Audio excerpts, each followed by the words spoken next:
you, wife, for that wonderful sing and the message of the song. That was personally chosen of John, as I requested, for the message is about the Holy Bible. Way back 1999. Yes, that was 1999 when I talked to our assistant regional director in our office. I was assigned a long time dito sa regional director sa region. Then I said, sir, I mean to say, akong gibalik sa iya itong, I was then one of the chosen para sa promotion. Doon akong gibalik sa iya itong ISO. Ang tuwa dito sa ISO for promotion is buhi pa. Si Brother Jojo, ako, ug si Bing Gabara. Paghatag na ko sa inyo, loko ka. Pinaghirap-hirapan, nag-apil ka o review, nag-apil ka kuhan, dahil kami po na nagpili-pili. Nagkabuan mi kung kinsiya mong piluan kay mga 50 kapin nga ito. Then, mo give me lang, mo give up lang ka. Bakit? Bakit natin? Then, I talk to my immediate chief sa division, yung chief. Nag-istorya na di sila sa among assistant director. Dahil nga ito sa mga chief. Chief, mundang na kong trabaho, chief. Buang ni mo eh. Promotion na ito. Mundang mo, chief. Nga naman, mag-Bible school. Mag-Bible school. Di nagkaroon ang lagang kumaming. Nagbuang ni mo eh. Di nakadungog akong mama, buang ka. Di nakadungog akong mga siling, akong mga parenti, buang ka. I was accused of being buang because I gave up something in exchange of uncertainty. Kaya mag-Bible school ko. Now, I was in school. Nagka-school ako, nahuman ko, naimo kong professional. Then, nag-school na ako, mag-Bible school. 3 years. Kung unsa ang treatment dito sa Bible school, kahit 40 years old ako ako. Sa akong mga classmate, ang sunod sa ako is age 26. Ang pinakabata ng age 18. Pitong ka po. Ang treatment, equal. Walay profesyon wala. Labi na si Pastor Siat, equal ni tanan. I studied for 3 years. Tanang requirement, parehas.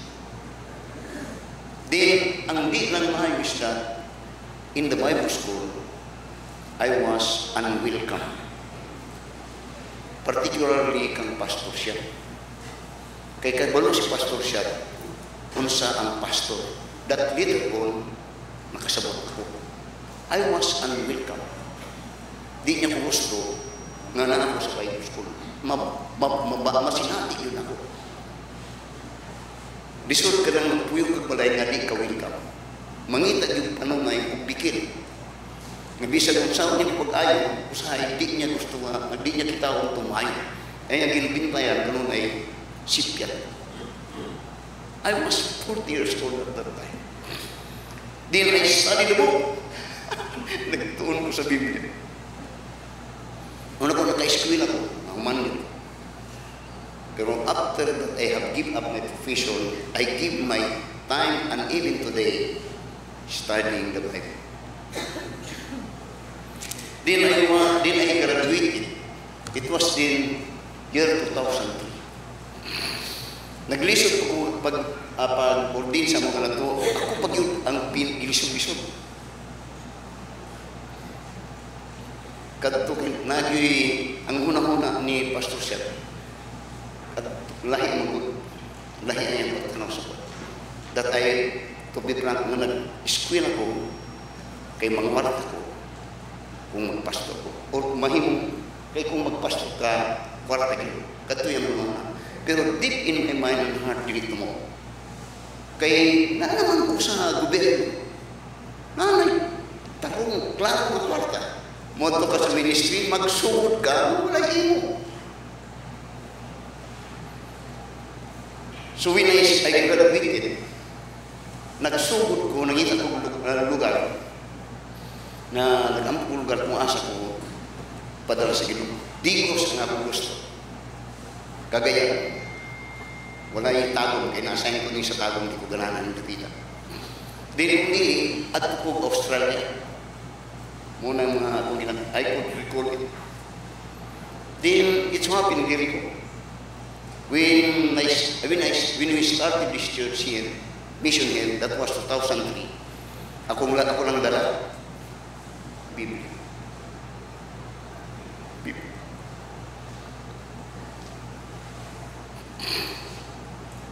In my early years as a mission or missionary at that time, daghang di ganahan sa kuwan.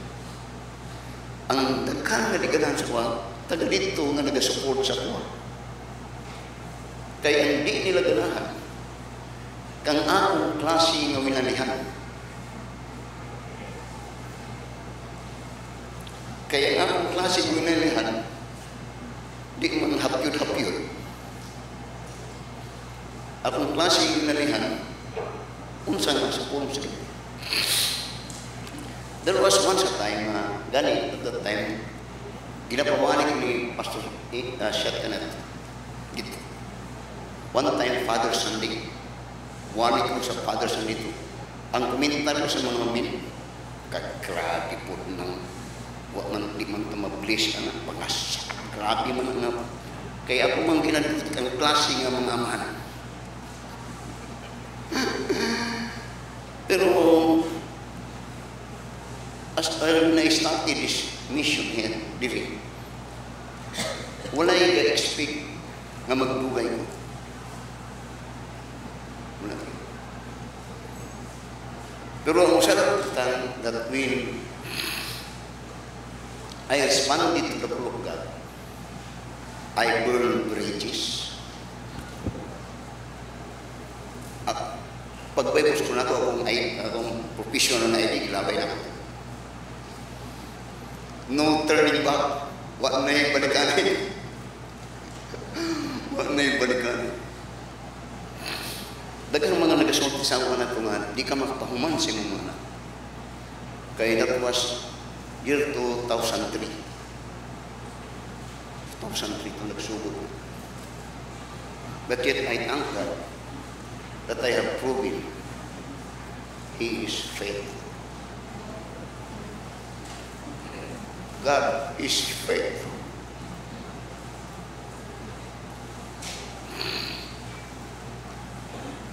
Ay makain, kung ako po na klase ang pastor, ambot lang. Never din nabutang sa kasing-kasing mahadlok ko nga biyak nito. Wakit na sa kong kasing-kasing. Din ay have learned na katong nangawana bukog. Mga bukog ito.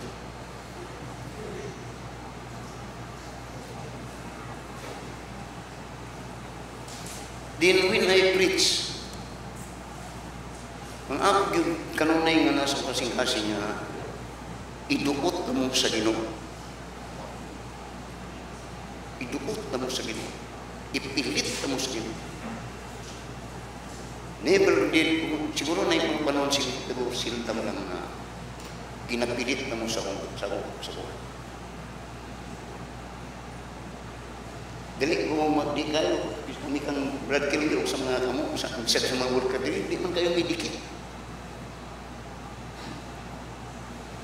Di may dikit, kani mga volunteer worker na ito, dili may dikit, di manggali ko sa ilang mag-appreciate. Dili kayo mag-appreciate, ano man. Kaya I always put this in mind, that we are all workers of God. And we work, it is is not for me.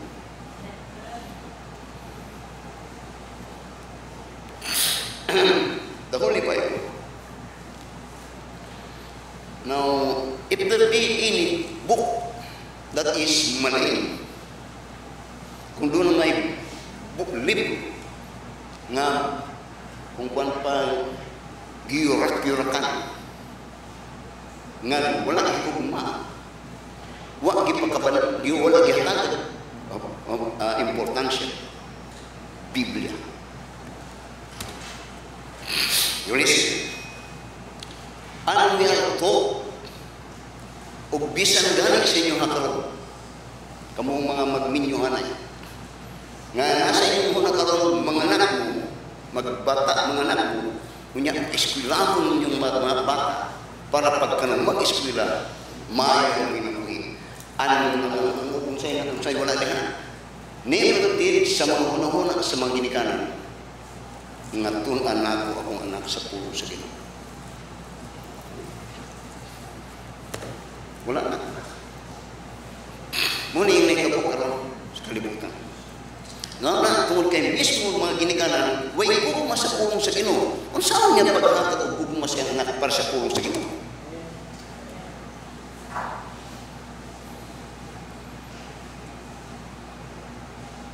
Nagkakanta ako nag-iilak ko.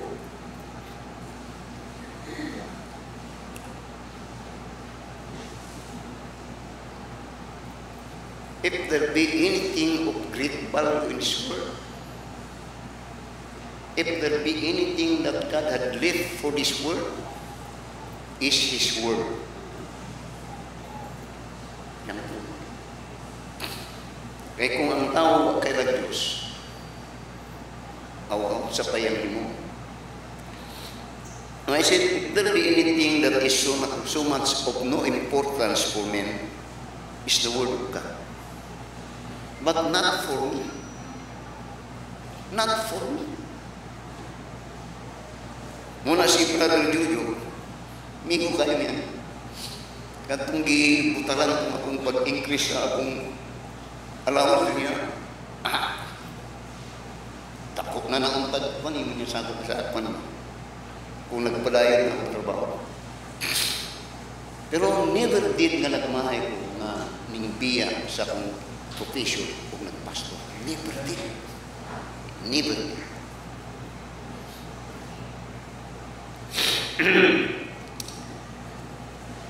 The Holy Bible. There was once a time in 16th century that there was a prince from Africa that visited England to meet Queen Victoria. At that time, the world was reigned with this powerful England. And the prince came with a purpose to ask just one question to Queen Victoria. That Queen Victoria finally said, just one thing, ma'am, give me the answer so that ulit na ako, makyupya na ako ang greatness sa Britain. What made Britain so great at that time? Si Queen Victoria yung makuha siya ng assistant, ang usa ka butang. Paghatag niya, yung, this is what this nation make great. The Holy Bible. Yun niya, kini ang nagmimbantugan ng naso that had ruled the world at that time because they have a guide. They have the Bible.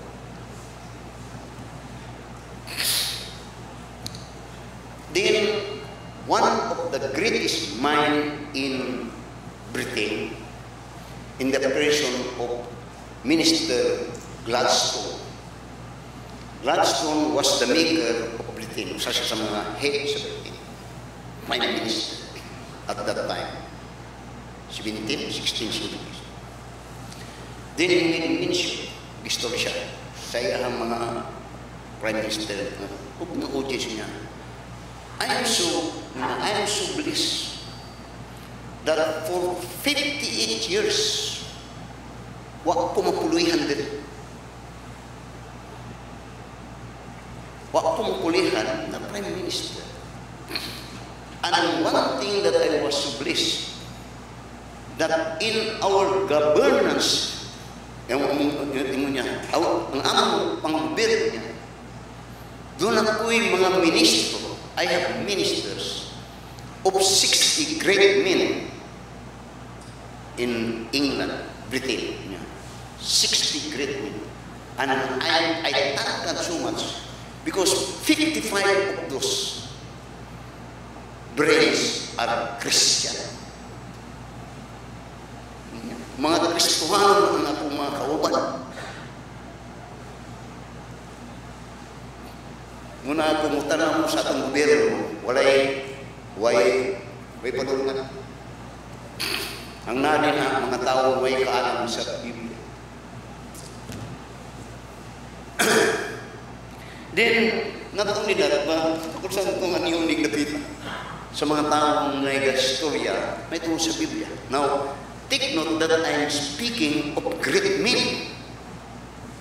Ako dili ko great, kamay na tayo compare sa mga ilang tao. Pero ilang greatness, kanunay, ilang ginabasihan ang pulong sa Diyos. May mga wagwis, tsukado mga tao, pero then, in America now, years later, mga 17 or 18 centuries, yes, President Quincy Adams, the president of Quincy Adams, said niya, as a president, he said, mention in his speech niya, I speak as a man to a man. Now, si Quincy Adams, Christian, by the way, sa Amerika, kung tanawang ang history sa mga presidente din na, halos tanan, mga Christian. Walay, sikon lang ang naimong, ang katoliko lang niya, katong gipusin nila si Kennedy. Then, he said niya, sa mga katauhan niya, I speaking as a man to you, men. Search the scripture. Iwan niya sa mata. Search. Pagbudlay ka mo, diya sa pulong sa Ginoo, iwan niya. Then niya, the Bible is the book niya, the Bible is the book among all other books. And it was given of God not only to be read once, but to be read daily for your life. Then when he said it, he's implying Matthew chapter 4 verse 4, man should not live by bread alone, but by every word of God. Nga kung magpakaon ka sa matag adlaw tulo ka beses, ingana ko sa pagkaon sa mga kalagos. And there are many people that are living but are dead. Busog sa lawas, pero way kaon dito siya kalag. Now, man is a tripartite being. He has a body. That body to live needs the food in the earth, while his soul and spirit needs the food, the word of God. So ay kailangan ka tao, mga kanunay mga lami ang pagkaon. Pero wala tayong interest mo pagkaon sa itong kalagong spirito. Then another one, si Thomas Jefferson. President Thomas Jefferson. Niya po na iyang kusulti. This I say always. Muni kanunay akong ginsulti siya. Muna hindi ko muna yung meeting. Usa mga kwan. Mga tao, muni kanunay yung ginsulti. Then munya, this I say, and I will say it again, that a tedious study of the Bible make a better father, a better mother, and a better child.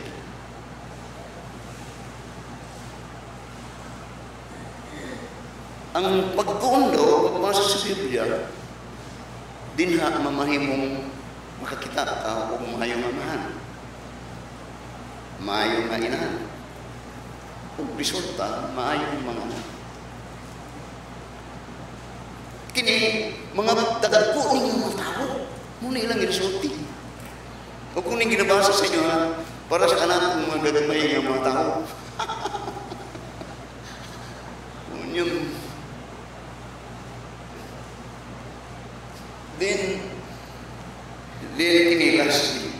Tanong din mo ito sa Biblia. Kailan mo kang Webster, Daniel Webster? Katong karaan nga Webster. Di lang po siya kung maayo dito lapita, pero he was a statement. He was a statement. A great speaker. He was known in America in his time. Basta mo kwanto brad, kamamati siya. Then he said, mayo siya mistura, makakonvince siya. Then he said, daghan tao nga ma-appreciate siya ko.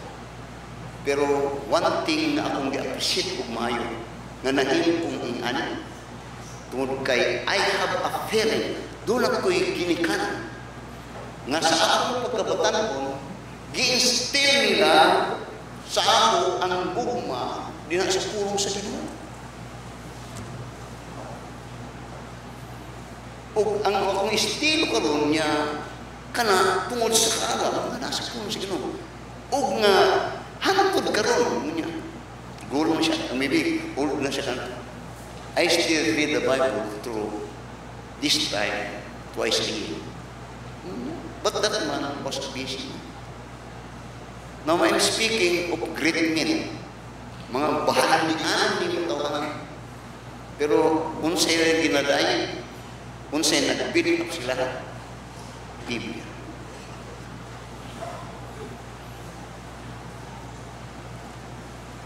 Deuteronomy chapter 8. Now, tanawa, now, the Holy Bible. Now, notice what the Word of God says now about the Bible. Now, by the way, this message came across kay naayusakap. Yan, he had blasphemous the Word of God. Nasaktan yung kumay. Basta tanduhon ka ng Biblia, masaktan yung kumay lang. Kung una-una, kanato, nagtiklibati mo kanato eh. Kining bataan eh. Kung una-una, moto mga. Now notice in Deuteronomy chapter 8, verse 1 to verse 2. Notice what God says about the Word of God. Unya, all the commandments which I command thee this day shall you observe to do, that ye may live and multiply and go in and possess the land which the Lord sware unto your fathers. Now, ang good pasabot ni sa verse 1, the basis for the prosperity of Israel as they enter into the promised land, ang basihan nga magmarambuon sila, pulong sa Ginoo. Sabta ng verse 1. Muna yan man. Dili kayo silang kaugalingon. Dili silang abilidad. Dili. Din mo niya, and thou shalt remember all the way which the Lord thy God led thee these 40 years in the wilderness, to humble thee and to prove thee, to know what was in thy heart, whether thou wouldest keep his commandments or no. Ang yang basihan nila karon silang paglambo katong pulong sa Ginoo. Pulong sa atong pagbasihan katong paglambo, a connection. Pero lahi ang sa Ginoo lagi. Then and he humbled thee, and suffered thee to hunger, and feed thee with manna, which thou knowest not, neither did thy fathers know, then that he might make thee know that man doth not live by bread only, but by every word that proceeded out of the mouth of the Lord, that man di. Nga yung bisulti diri, ang pag kinabuhi sa tao, di lang sa tinapay. And we are so blinded that it is only for food. Muning atong kalibutan karon nagkawindang-windang kay mo na dinara tataman wa taga tanaw dito sa butang ng mga espiritual, mga katong espiritual kung mataan to mamaayo ka nga tao. What make a better Christian, a better person is he had the word of God, that the word of God will teach him what is good and what is bad. What is right and what is wrong. So, in 2 Chronicles chapter, notice in 2 Chronicles chapter 26. Notice in verse 1 to verse 6, verse 5. Dito sa Book of Deuteronomy, nagpahinumdum ang Ginoo nga what make them prosper is their obedience to the word of God. Wala ba mo makamatikod? Musay paspas pag ang naataw to, wala po diretso dapon. May something po. Now, tanaw sa 2 Chronicles chapter 26. Notice in verse 1 to verse 5. Tanaw na ito kung tinuro niya. Then all the people of Judah took Uzziah, who was 16 years old, and made him king in the room of his father Amaziah. He built Elo and restored it to Judah. After that, the king slept with his fathers. 16 years old was Uzzah when he began to reign, and he reigned 50 and 2 years in Jerusalem. His father's name also was Jecoliah of Jerusalem. And he did that which was right in the sight of the Lord, according to all that his father's Amaziah did. And he sought God in the days of Zechariah, who had understanding in the vision of God, and as long as he sought the Lord, God made him prosper. Kini si Uzziah, muni nagpuli kang Amaziah naman. Sa iyang kabatanon, bata pa siya. Ang maayo siya pagkabatanon, na siya'y kauban na kapita, na iyong inaglag si Zechariah. O kini si Zechariah, kung kung ano diri, kung kung pa, dili lang kay consultant, diri siya nagapangayo po mga panambagon, o unsay maayo, ba't siya, di na siya pulong sa Ginoo. Then, for 52 years, he prospered much. Why? Because niya, he sought God.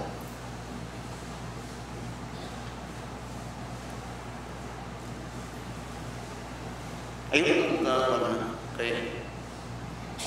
You see, when we started the work here in Tago, wala kita property. Wala yun. Ay balog ni kung makubangan, wala. Arkila lang yun. Wala yun. Pero, what I'm simply saying is, I have proven it. Tested ka. Wala ko gisaligan. Gani unang ganihan. When we started the mission here, ang nagasugot ko na ito, daghan nagkakuha nga pag-uha ng iyong pamahagi. Ilang gusto nga ka ng sinipsip na pamahagi. Adi kong diluan. Dire kay take it or leave it. Yung anak yun na kanat. Daghang mga dato nga nakasulod aning simbahan.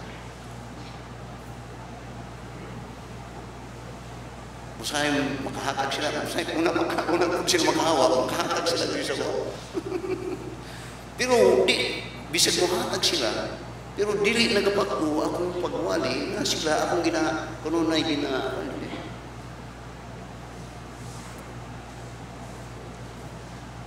I have proven God.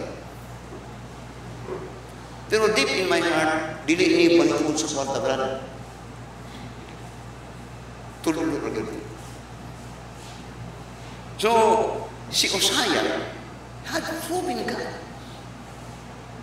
Then the question is, now goes to verse 5, and he sought God in the days of Zechariah, who had understanding in the vision of God, and as long as he sought the Lord, God made him to prosper. Ang punta na, mahimong ba na sa Ginoo? No, ambot lang sa inyo. Now, you could not have the Word of God to be effective sa inyo kung di po ka mo tuo. Wala din po. Di po mo sabi. Gani, kung nagasing madali, kung luwas ka mo, itong langit yun, kung mo nagasing sa ulo mo, ayaw mo ka nito.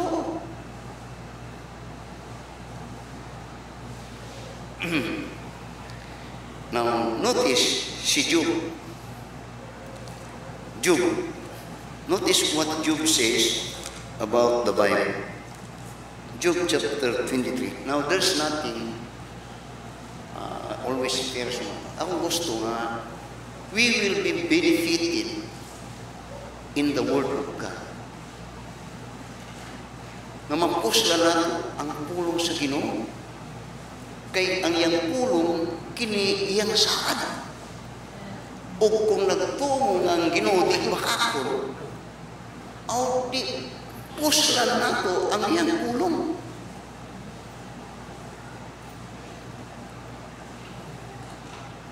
Magiging. No, I'm trying to help. I'm already old, bro. By experience, the Word of God is true. Now, tanaw si Job sa verse, chapter 23, verse 10. Take note sa verse 2. Ngunya, but he knoweth the way that I take. When he hath tried me, I shall come forth as gold.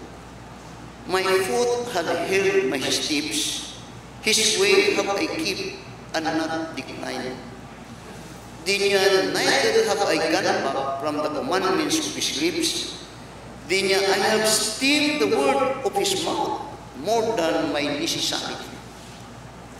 Now, kini, pulong ni sa tao, nga that was so blessed of God. Pero kamatay, gihubuan ng maayo sa Ginoo, si Job, gihubuan yun ng maayo sa Ginoo. Pero ang maayo siya, nagpabilin itong interest sa pulong sa Ginoo. Nakuha ka lang sa, the devil had taken everything, but he had not taken the Word of God from Job. Kadto ang naimong capital na nag-big o maayo si Job. Now, if there be anything that the easiest for a Christian to be destroyed is that you lose your faith in the Word of God.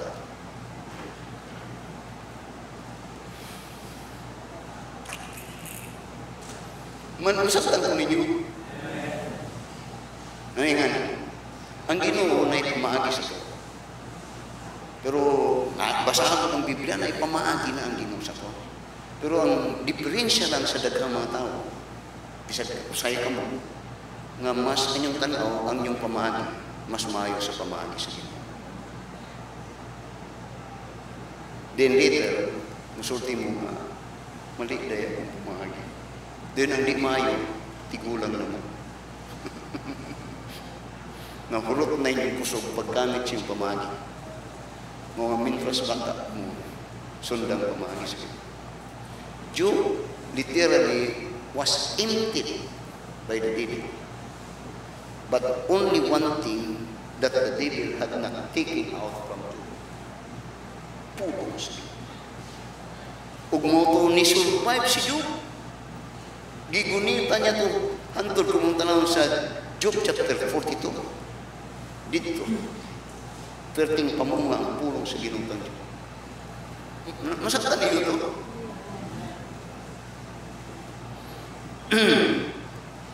Now, tanaw. Psalms chapter 119.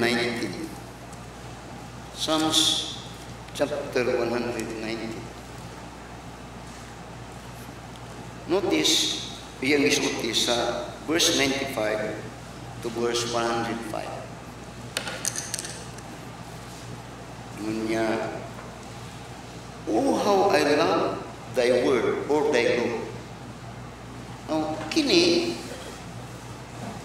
kung kuyaw ni katao nagsulat ani, he was so blessed to God, pero dili ang iyang ginapadsunday dito, katong butang, nga nagplastar siya, nagipanananginan siya, tumayo sa Ginoo. Now, let me say this. Kanara po rin, oh, how I love thy law. Abinin mo sana. Now, you could not say you love God and you do not love His word.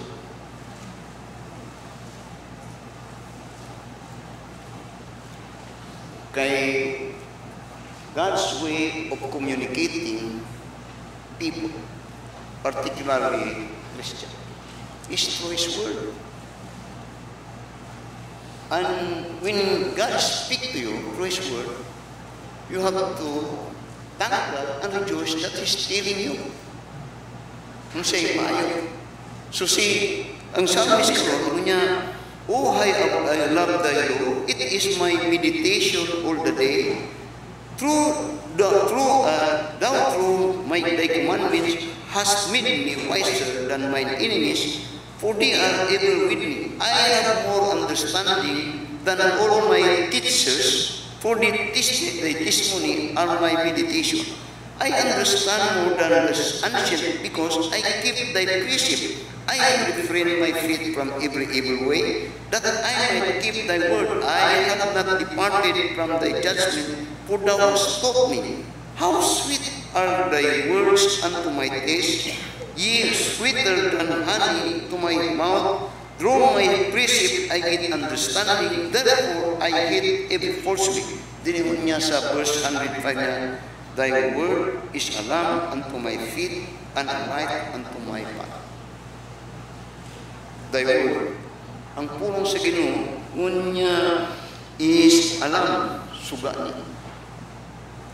Sipot pa sa butan, pastor, suga niya, para sa inyo hagoyan people, na samang dili pa mo minyo, ayaw magliliin. Nadala sa alam, dili na maayo. Pulong na sa Ginoo, dili. Hindi mo maasin rin ako. It is alam, nagkakasiga ba, nga matama ang imong buhaton. O tamo na daga mga rebuilding mga anak, walay pulong sa Ginoo.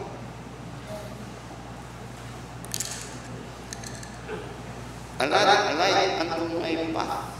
Nagkaiwag ni. Now it's very hard when you walk in darkness and there is no light. And you know that yung dili na mayo, no one walks or drives in darkness without light. Because ano naman, this tendency, magkawindag-windag na siya. Maupod ni sa kinabuhi sa tao. This thought maybe niya, kaya balumang ko na ba? Kaya. Hayan. Oh, kita mo ko kay balumang hayan. Oh, nganong nagkasigaganyo ka? Maayang sigaganyo? Dili sigaganyo, lisod ang kinabuhi. Nakasagaganyo. Oh, nganong kabubog-bubog ka? Kaya maayang ng pirting mahala ng birin, yun mo, sige, ini, okay, totoo, magkasakit ka, tama ka. Di, pirting paningkamati mo, ditangan ni mo na mga butang, may pulos. Kaya na, una ka sa naningin. Kasi gaya mo ta, pero utok ni mo, pirting, duluma. Okay ba mo? Sa muning, para ako kami nasuti, para makita ninyo ba, kaya ninyo, hayag kayo. Muna daga mga traktati, masuguro, mga babaero, hayag kayo na.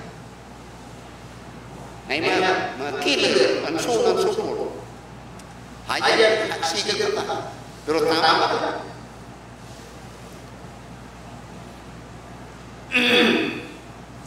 Tanaw sa Luke chapter 13. Luke chapter 13. Now I'm impressing in your heart the word of God. Pinuwing ani. I was able to handle a Bible at the age of 28. Nakagunit ko Biblia, edad na 28. Wa ko'y pulong sa Ginoo. Akong kinabuhi. Ngunit mo, sigay mo mata, pastor na ito, asiga kayo. Barit ka pastor, before I handle the word of God, and before I say, para sa uban, trabaho, magsugal, mag-inom, chicks. Maayo ba na? Okay ba na sa inyo? Diyon walay panahon sa pamilya. Nakanunay sa mga barkada. Mula nagbalay, gutom na. Tama ba na? Break na. Ngayon mga panahon nga si mga barkada kaysa sa mga pamilya. Nakasasahaya yan. Hindi, inigkasakitin mo ang motiman si mo, at kung yung ginawa yung masawa. At tungwanin mo tagada.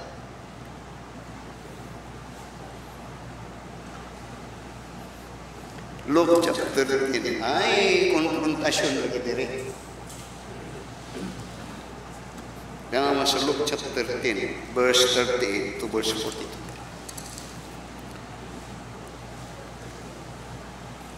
Ingon niya, it's about the word of God. Now it came to pass, as they went, that he entered into a certain village, and a certain woman named Martha received him into her house. And she had a sister called Mary, which also sat at Jesus' feet and heard his word. But Martha was cumbered about much serving, and came to him and said, Lord, dost thou not care that my sister had left me to serve alone? Bid her therefore that she help me. And Jesus answered and said unto her, Martha, Martha, thou art careful and troubled about many things. But one thing is needful, and Mary hath chosen that good part, which shall not be taken away from her. Now, ingan pasabutan ingan, magsuni si Martha o si Mary.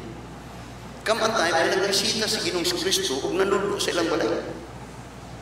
Daw as a matter of hospitality, that because they know the Lord, nag-prepare sila ng pagkaon. Ang di maayo karon kay si Martha lang ang nag-prepare og pagkaon sa lawas. Si Mary, buwa naglingkod sa atubangan na nagpamati sa pulong sa Ginoo. Moto, yung ni Martha, Lord, kung ano ni si Mary, baka na dito kayo mong tapos sa ano mo pagkaon. Ang sige sulti sa Ginoo kang kwan, Martha, kung busy kayo ka sa magutang ng mga nanganan, maybe that was good. Pero si Mary nagpili o mas maayo kaysa sa inyong gusto. Unsa to? He had given time for the word of God. Kumusta inyong pagka-busy? Busy. May panahon sa pulong sa Ginoo. Now, the emphasis here is Mary had given much time for the word of God, and that was minded of the Lord as he had did. Ngangot pasabot, kung atong tanaw atong kaugalingon karon, asa tani? Puros kang Martha. Now, you see what had happened to Israel. The one reason that they do not want to enter Israel or Canaan is because of the reason nga doon na sila yung mga bata nga ilang natimanon. Yung amuning di ko yung maaway kaya ang mga bata ang matimanon. Ang naitabo, gipamatay sa Ginoo ang mga ginikanan, ang Ginoo nag-amatiman sila mga bata nga mo'y nagsulod sa Canaan. Busy manggudmi kay gagmay pa ang mga bata. Ini magtagko na ang bata, una kami man natin.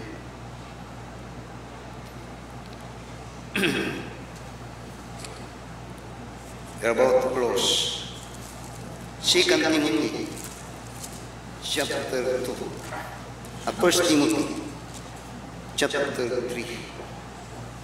verse 15 to verse 16. 1 Timothy chapter 3, verse 15 to verse 16. Now, there are many things that kanunay kung nag-aampo ko mabot kanini sa kung una nagahilak ko ani. Kanang buntag kahilak na po ko ani. Usay nag-apangutan. When I was a member like books na muna akong sakyan na napulot ni sa akong balay ka na ito, upat akong anak. Unong duwami, upat po akong mga badi-badi. Upat akong anak, duhami, akong mama, akong katabang, akong di pa-iskil ng adap, akong pumagupat niya. Never did walay Domingo nga dili ni manining batanan. Bata man ang silin nga to, masusok. Tanan ni musim mo na tablaw. Akong books hatod kana to di pa ako books tricycle. Dito sa mo sa bukana ako ang una, usa ko sa una nga dunay tricycle. I-tricycle na ako na siya pasahan. Ano sa Bolton Bridge, palbulog ko.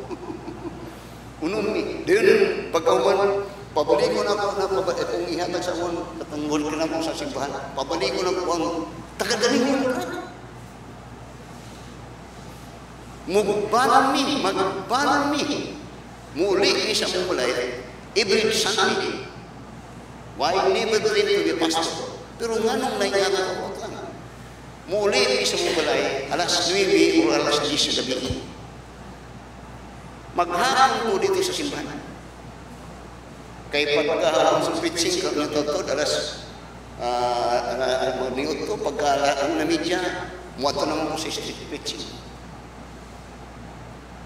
Anto na nagpo na siya. Natin. Pero there are times na makahilan. Pero as a father, as for me, ako good nang itining kamo. Napulo mi kamo. Walay dili mo simba. There was a time na napapos ko beri na ito. Kaya ito ay kusok pa man tayo itong lunto. Sa mga tusa ko sa mong balay. Asa siya yan? Wala ka sa simbahan. Ayaw kanina. Masilihan mo siya. Ayaw, wala sila na. Basta Domingo. Amo itong, grabe po dre. Kung ano, itong mga panahon na, grabe po dre. Kung Domingo, kay walay tao sa balay. Wala niya ito.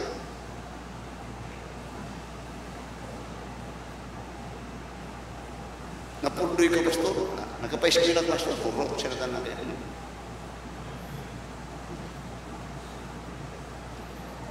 The Holy Planet. I don't know. Ngayon pa lang magkahilak po.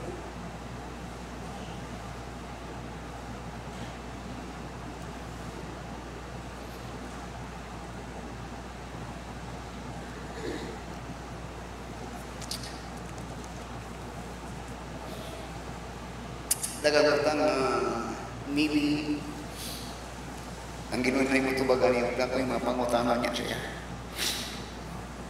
1 Timothy chapter 3, but I never regret that I have given everything for God. Burn the bridges. Naman sa verse 15. 1 Timothy chapter 3, verse 15. Bilin nyo ka itong kalas pa ko ngayon sa inyo. Daghang mga pastor na kanang sa Central Baptist po ka nito.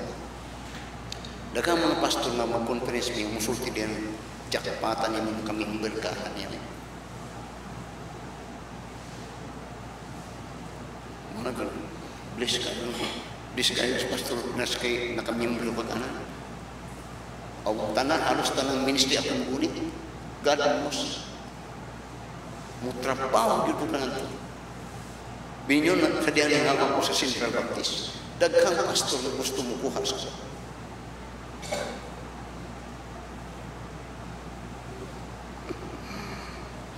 akong box ka na ito, balik-balik ko na ako'y box ka na ito, mubalik na ako sa kaduha para mag-fits ko na kumuha. Nakatanaw sa verse 50. But if I tarry long niya, that thou know how thou oughtest to behave thyself in the house of God, which is the church of the living pillar, the pillar and ground of the truth. And without controversy, great is the mystery of godliness. God was manifest in the flesh, justified in the spirit, seen of angels, preached unto the Gentiles, believed in the word, received up into glory. Notice sa verse 15. Tanawa ang role sa simbahan. Kung asa sa lapit nga maybe ka mga bisita, tanawa ang inyong simbahan. Kung ingani ba siya. Now, kining verse 20, chapter 3, verse 15, muna yung pretting malia interpretation na itong batanon na iyang nagpasas ng mali, yun kayo. Ngunya, but if I tarry niya, that thou mayest know how thou oughtest to behave thyself in the house of God. Kini, ang giskutan ng kaani nga, how oughtest to behave in the house of God, si Timothy. Kay si Timothy, ang pastor ni ining Ephesian Church. Nga kang Timothy, that thou mayest know how thou oughtest to behave thyself in the house of God. Ano man, kay ikaw na magdala sa pulong sa Ginoo, neneng na tao, nga nini, house of God. Ang term, and that is actually today, the church. Which is the church of the living God. That the church of the living God is the true church of God. That thou mayest know how thou oughtest to behave thyself into the house of God. Ngayon in effect, si Timothy, ginatudloan ni Apostol Pablo, ang pagdumala sa simbahan. O ang pagdumala sa simbahan, magabasi, di na siya pagturunan, pagtudlok sa pulong sa Ginoo. Now, natanong-tanong, when you were in other churches, what have you learned in your church? Now, ang pagsimba, di lang kayo na doon dapat pagsimba ninyo, doon na kayo magkutlo, mapagtulunan. Ngayon lang mo kalahin na, pasalamat mo kay tigulang lang ka na ito, walang yun na isulti, ayaw mo kalahin na diretso tayo. Kasi anak, ano maging anak mo? Sa ibot pasabot anak, kaya balong, dito doon ano, kung saan. Nya munay one side quality reading pastor. Mali. Kay 1, 2, 3, 4. 4 dili na Trinity. Kung Trinity 1, 2, 3. Ayun ang magkangay. Now, ang buot pasabot ani. The church must be the source of truth, and the truth is the word of God. Listen. Kung musimba ka nga mulay pulong sa Ginoo nga ginabasa, ginatulog sa mga, di na mo.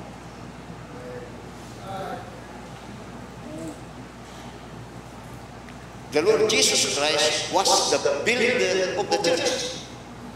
And the church was committed of the Lord to preach the word. O ang preach nga natin, that when you come to church, knowingly or unknowingly, you obey what God said. Man should not live by bread alone, but by every word of God. Muna, importante ang simbahan. Importante tulad kay dinha ikatulog ang pulong sa Ginoo. O ang muna kang nagatulog ko di kanunay, upo na. Dapat mo nga doon ako mo ibibigyan. And many times, I always challenge, kung dili ganin mo dili ganin mo suot sa mga, maybe when I move on to istorya, para pasabot ko. Kay daghang mga religious ng tao, nga pilosofo, pero walay pulong sa Ginoo. Di niya mapamatud ang iyang gisulti, dinhi sa pulong sa Ginoo. Sa ibang imong pasabot, that the church is a place where people could hear the word of God. Muna siya, faith cometh by hearing, and hearing by the word of God. Now, niya, nawag ng Romans chapter 10 verse 17 niya, faith ang pagtuo maabot din sa pagpamati o ang iyang pamatian ang pulong sa Ginoo nga magkalikon ang imong pagtuo sa Ginoo pamasi din sa pagpamati siyang pulong muna nga sa pagsimba dili magisgot og mga politiko, di magisgot sa mga butang, ang isistan kinabuhi og dinha sa pulong sa Ginoo.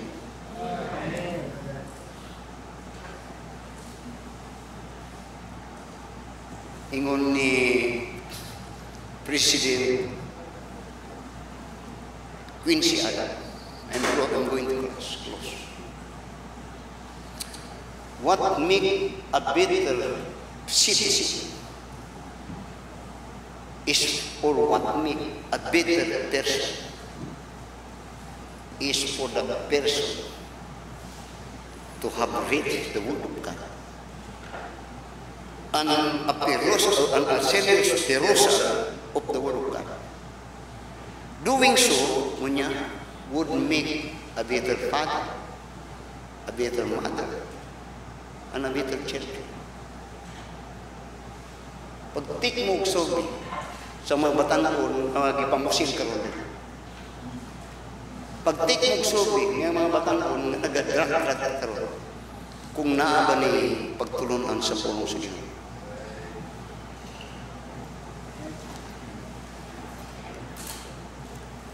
Greet me. Many greet me. Long ago, he said, the foundation of the truth is always the word of God. And that is God. Let us stand up and let us pray. Our dear Heavenly Father, Lord, salamat sa mga Panginoon niya sa mga pulo. It may be not enough, but it is sufficient, Father, that we have executed thy word. And the desire ng mga katauhan will be encouraged to make time to read thy word, that you could speak to them, that you could change them the way you have changed them. Nothing could change a person but God and His word. Man could do nothing if except God, and God could only work when we obey His word. And no one could say he loved God without loving His word. And no one could say he knows God and do not have the word of God. You know, tabangin, thy word is a lamp unto my path and a light unto my way. Lord, bless the message as you've been listening. I pray in Jesus' name, amen. God has spoken to us. Maybe this time I could come and say, thank God for the word, or if you want to be saved, or you are not saved, you could pray, Lord, I believe, as you have said in the word, that Christ died for my sin. And I not only believe, but receive Him as my personal Savior. Living for Jesus, a life that is true, striving to please Him in all that I do. Guilty allegiance, Lord, and free. This is the pathway of blessing for me.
a commitment to read His Word.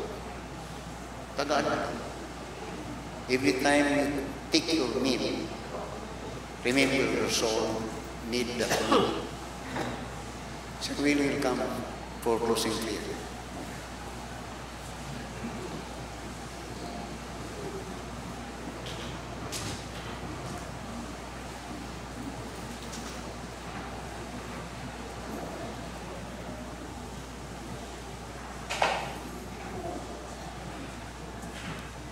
Kaamputa, amana na malagit nun, Diyos nga maluluyon, salamat Ginoo sa gayon, yatag ka namo, ngayon kautuhon, makatapos kami sa mapagsimba kanimo, diya sa Espiritu, sa kamaturan. Salamat naman sa mga pulong, mga katunan, tunan, gikan sa Sunday School, o karon sa mensahe. Salamat nga adunay imong pulong nga gihatag kanamo nga ngayon among pagkasundon. Mao kini Ginoo ang maghahatag kanamo paggiya sa among kinabuhi. Mao kini nagahatag og lamdag sa among dalanon samtang kami nagapanam. Salamat amahan kay naadya sa imong pulong ang among kadaugan. Sa Ginoo among atagi Ginoo kadasig ang imong mga anak sa pagbasa ng tagadlaw sa imong pulong aron nya kini mahimong kalanon kanunay sa among kalanon. Pinaagi namang Ginoo sa pagbasa namo sa imong pulong katunan namo imong kabubuton kabuot nimo ipabuhat kanamo. Nalangin ni Ginoo imong iglesia nga kini magapabilin sa imong mga pagtulungan sumala sa gitudlo diya sa imong mga pulong. Salamat sa kinabuhi ni Pastor, gigamit nimo Ginoo sa imong iglesia nga siya nagamatuto pa namo sa pagtudlo sa imong sa kamatuoran gikan sa imong mga pulong. Among pag-ampo nga tabangin si Pastor tagi siya kanunay may lawas sa tagadlaw ug labaw sa tanan kaalam nga iyang makatunan diya sa imong mga pulong aron nga iya kini mapaambit nga di kanamo o kini among pagkasundong tungod kay mao na ang kabubuton nga buot nimo ipabuhat kanamo. Lord, ragay kami mahimo sa among kaugalingon mula ka o sa among paglaom na aramon kayo diya kanimo tungod kay na kanimo ang among kadaugan. Salamat Ginoo sa higayon. Imong ihatag kanamo o among kiampo na panalangin ang among luhaton tibok adlaw. Kadaghan pa Ginoo ang mga panalangin mo po namo gikan sa imong mga pulo. Samahan o balik kami sa isang pasama kong pamauli karon. Ikaw Ginoo magpauna sa among dalanan kay kami sa mga disgrasya. Pagpedaya ikaw pag Ginoo pag-iya ng kinabuhi. Sa ilo usap kami Ginoo sa mga kalapasan ng among mabuhat ng tag-adlaw na supak sa imong kabuto. Kini ang among pag-ampo, among kinigitugya sa ngalan ng Ginoong Hesus nga among manluluwas. Amen.